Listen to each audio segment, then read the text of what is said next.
We knew them. The humans were part of the United Planetary Coalition for hundreds of years by the time we were confronted by the Broski. Humans were scavengers, hagglers, pirates, and all around an affront to intergalactic sentience. Even their official diplomats, military bodies, and leading minds were little better than the apes they'd evolved from. They were the only race known whose people would go to war amongst themselves.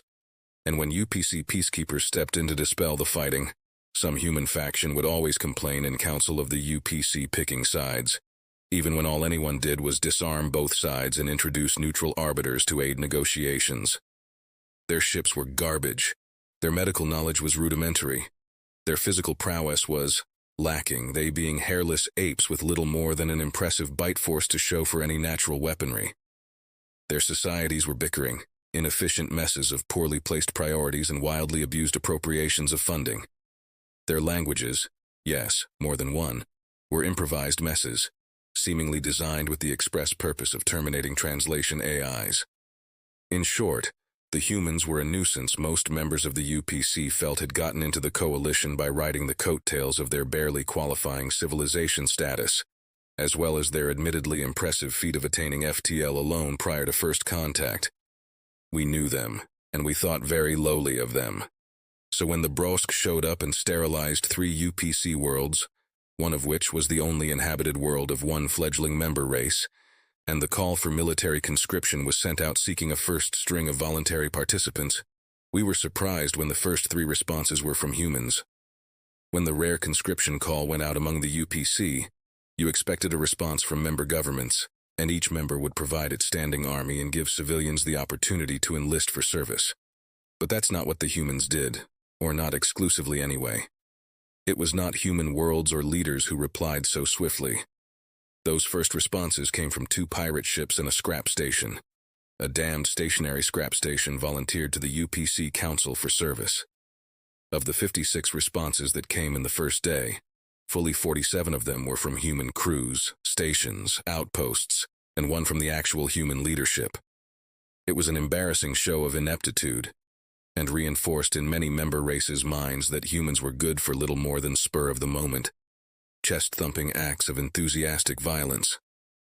The number of their replies should not have filled us with hope for their turnout. Nevertheless, expecting nothing, we were still disappointed with the number of ships that were mustered. 193 ships turned up, 75 of which were official military. Even the Grell, a monoplanetary species who were generally regarded basically as pacifists, managed to bring 360 proper ships to bear. It was such a lackluster showing, UPC Command didn't bother to incorporate them into any of the main squadrons. Humanity was offered a role we thought they'd like better anyway. Bounty hunters and privateers. Take down Brosk ships, turn in the bounty for pay.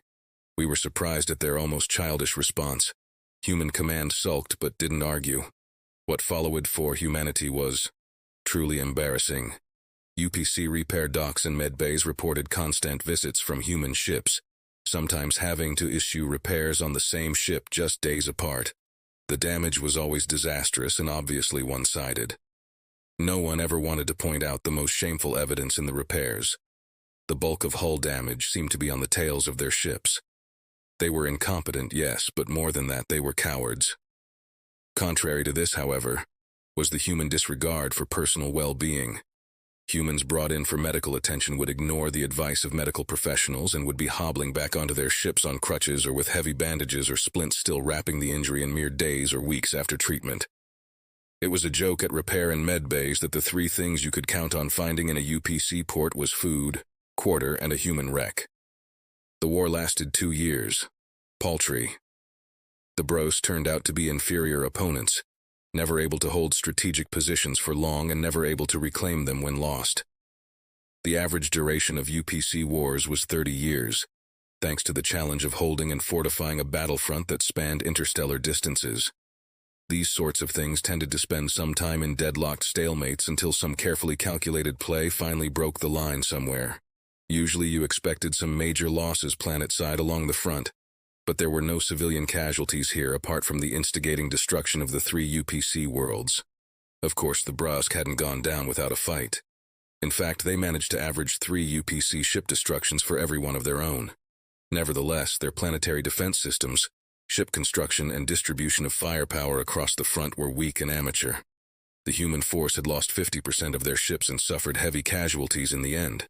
In addition, they never managed to turn in a single bounty. If not for the human loss, they would have been reprimanded and possibly taxed to recoup the drain on repair and medical resources they'd caused so fruitlessly. The Brosk and its allies signed their surrender grudgingly. A human diplomat was in attendance per council protocol. As the Brosk was escorted away, he passed the human and spat at her feet. We thought it was a random act of bad sportsmanship. The human smirked at the passing Brosk. This too was viewed as in poor taste. It took another year to disarm the Brosk and collect reparations. In the years following, we pored over confiscated Brosk intel. Deciphering so much encrypted data from so many battlefields was a process. The coded radio and audio transmissions were the first data we could reliably listen to. We were surprised to find constant reference in Brosk communications to the Blood Letter. It appeared in Brosk communications from every major battle, every minor skirmish, and in relation to acts of sabotage and espionage throughout the war. By Brosk accounts, this Blood Letter was a boogeyman. It showed up so often it was taken as Brosk code for any UPC force which was to be considered a top threat.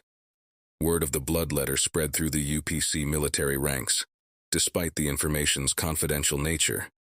Any leaked Blood Letter feat was shared around, and hundreds of soldiers proudly laid claim to each one. The Blood Letter crippled the Brosk defensive platforms at Aracor 9. It could only have been our Gorlo squadron. We rained plasma down on them at the third battle and finally punched through. Could be heard at one A-track base while light years away a Nonolin soldier boasted, "Sounds like we were blood letters to those Brosk filth." Did you hear about how we took out their defensive platforms at Aracor 9?